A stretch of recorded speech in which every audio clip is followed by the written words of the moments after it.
Spell your name and what you do, please. My name is William Flowers, WILLIAMFLOWERS, and I'm the Vice Chairman of the Georgia League of the South. And where are you from? I live in Atlanta, Georgia. Atlanta? Okay. So what brings you here today? I came here today to support my fellow Southerners, Native Mississippians, in the defense of their heritage, and to stand up for the Southern people and be a speaker on behalf of their rights and their identity. Because right now we're engaged in a struggle with people who wish to destroy it. What do you mean by wish to destroy the Southern heritage? Well, what you're seeing now is a cultural genocide that's being carried out by a small revolutionary clique of cultural Marxists that have seized power in our media institutions, in our government, in our educational system, and we see the manifestation of their desires and what they're pushing upon the people. And this does not reflect the will of the people. It does not reflect the will of Southerners.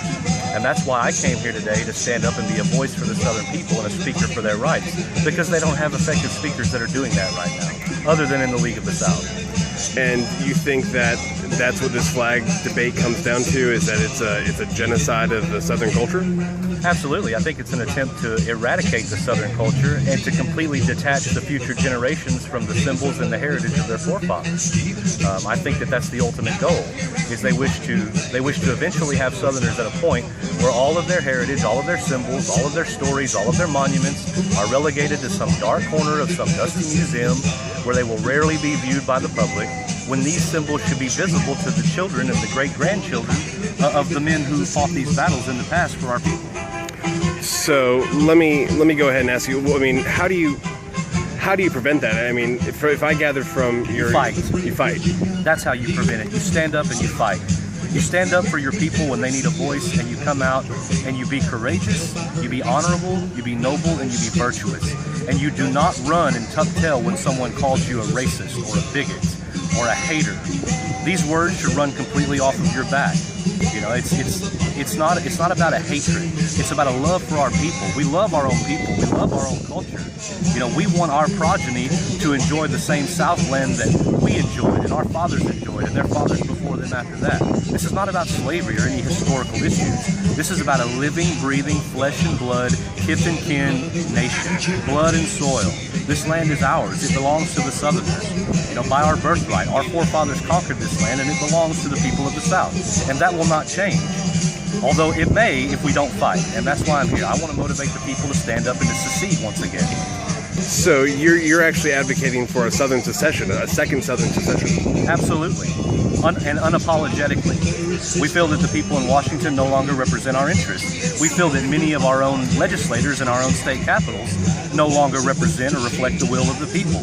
Fortunately, so far the Mississippi governor is standing by the flag and has not come out to attempt to take it down. Even though there have been a lot of anti-flag rallies and a big movement here in Mississippi pushing for that, so far he stood firm. But I would be surprised if that continued. I hope it does, but I would be very surprised, because politicians are notorious in this country, and especially in the South, for stabbing their constituencies in the back. Look at Nikki Haley and what she's done. So let me ask you. You know, I would have to assume that your position on secession, at least, is a minority position. Do you feel that way, or do you think that you represent a majority of Southerners? I think I represent a majority of silent Southerners, those who don't have a voice. It doesn't take huge numbers in order to push a political activist campaign to have a Southern symbol removed. All you need is a small revolutionary vocal minority and the media to lend weight to their arguments and to side with them and say, yes, these symbols are racist, they're hateful, they represent slavery and oppression. And they use this media as a weapon. The media in this country has been weaponized. It's been used by leftist organizations and a leftist cultural Marxist agenda to basically try to sabotage the remembrance of the history of the Southern man, woman, and child. And I'm not going to stand for it as long as I'm alive and I have breath and a voice. I'm going to stand up and I'm going to fight back, however uncomfortable that makes people feel. So I would have to make an assumption and say Sure. that you don't believe that let me phrase this. It would be. Could you at least understand where some folks may come from when they say that the Confederate flag does symbolize, at least to them, a symbol of hate or of at least oppression from the Civil War and to the Civil Rights Movement? I can certainly understand why some of them feel that way, because they've been taught a history that by and large is not necessarily factually correct.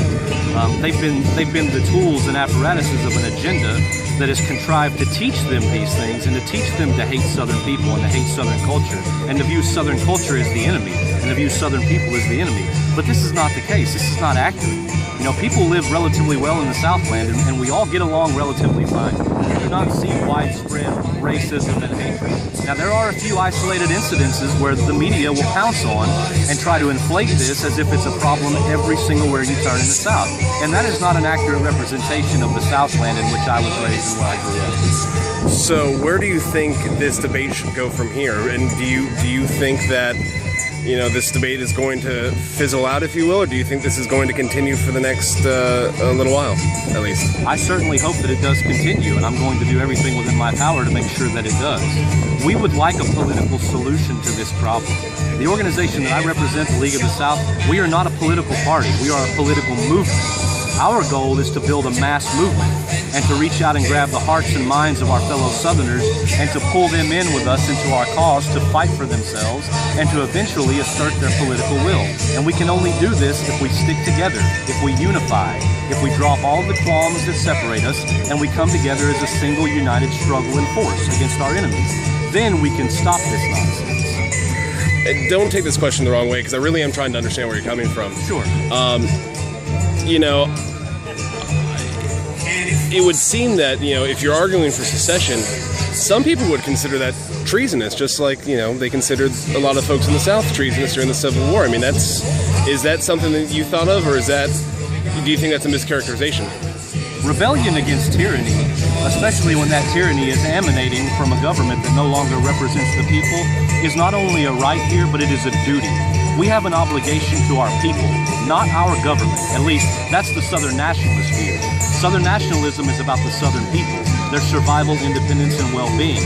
Southern nationalism is not about defending vultures in Washington who do not care about their people, who betray their people readily and stab them in the back. Southern nationalism is about defending Southern people and defending their livelihoods and their well-being. That's what Southern nationalism is. All right, I greatly appreciate your time, sir. Is there anything you'd like to add or anything you think I forgot? No, sir. All right, thank you so much. I appreciate it.